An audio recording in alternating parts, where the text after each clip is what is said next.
Okay, welcome to the video on programming for driving and motions. So we're going to talk about how to create a program that controls both the driving mechanism of the robot and the motions.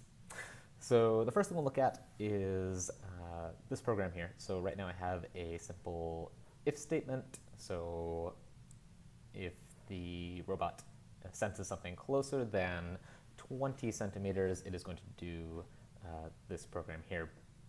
But right now, turn is the last thing that the robot would do in this, which means it would just turn forever and not actually stop. So one thing we have not looked at yet is creating an else, adding an else to your if statement. So you can find that by clicking on the little gear here, and when you click on the gear, you get this. You have these options here. So you can click on else.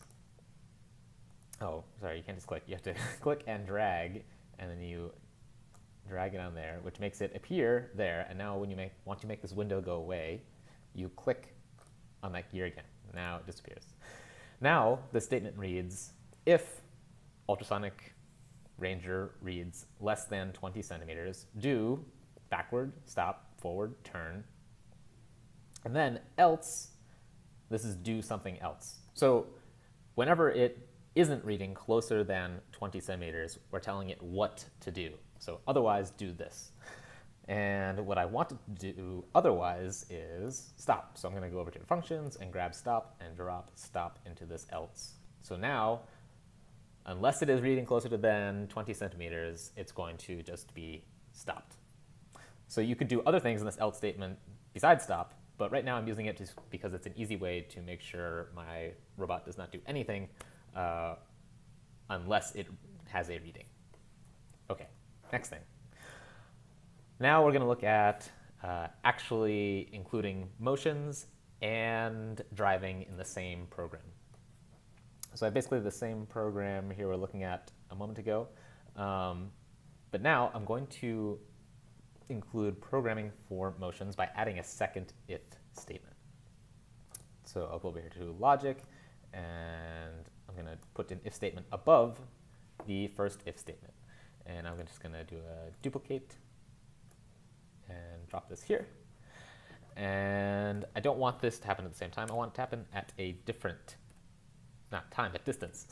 So now this says if the ultrasonic ranger senses something closer than 50 centimeters, I want it to do something, and I want it to do, I created these new functions up here, so left arm and right arm. And you can see I inserted all these different values to the delay and degree of motion. So I'm going to say, grab from my function, left arm. I want it to move its left arm, and then its right arm. So now, what would happen if this robot sent something closer than 50 centimeters? It would move its left arm, then it would then it would move its right arm, then it would move its left arm, then it would move its right arm, and it would continue to do that, this motion, move one arm, then the other arm, continually until something got closer than 20 centimeters. Then it would continue doing that motion, and then it would start its driving sequence. And if I wanted to make sure its driving sequence stopped, I could also add an else here and say stop. Go to stop. There's my stop. And you have to click here to make that window go away. Now, so I have in this program my movement of my arms and my driving motion all in one program. So the stacked if statements are not only useful in terms of just creating one section to do your motions and one section to do your driving sequence, but in any case that you want your robot to react at two different distances to create two different reactions, the stacked if statements are one way to do that. Okay, so like I said, with this setup, currently the left arm and right arm, you have the left arm move, and then the right arm moves, and then the left arm moves, and then the right arm moves. So if you want your arms to be moving at the same time, you'll need to create a different function, which I have already made over here. And this is the left arm and right arm together. So my left, my left arm is the number 3 pin, and my right arm is the number 4 pin. And like we said before, the delay, when it's 0, it's non-existent.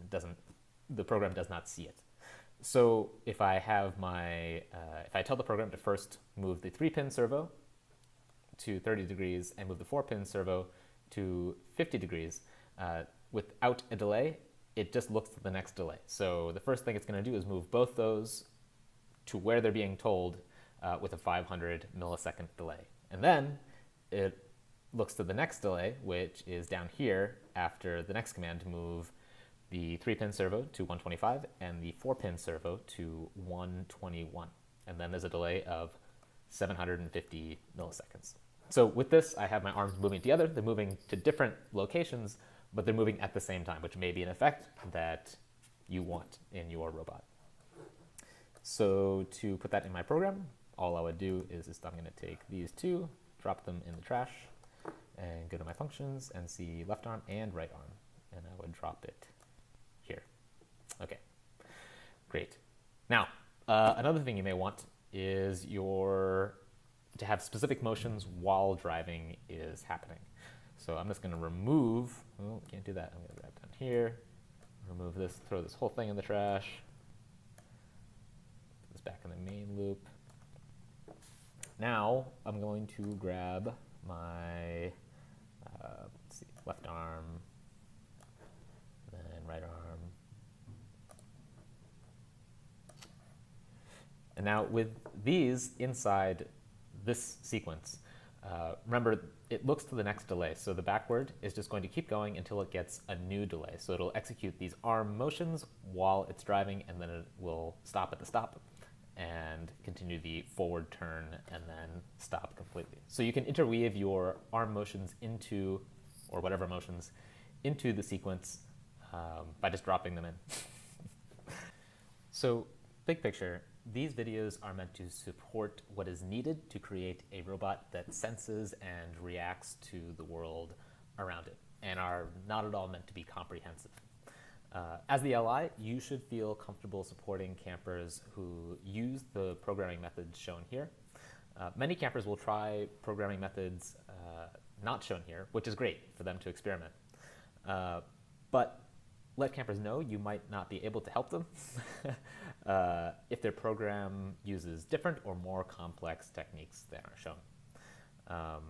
And if a camper has created a program that you don't understand or are not familiar with, let them know so they can evaluate whether or not they want to continue down their path or adjust their programming towards something that has been supported that you might be able to help them with, or other campers in the class might be able to support them with.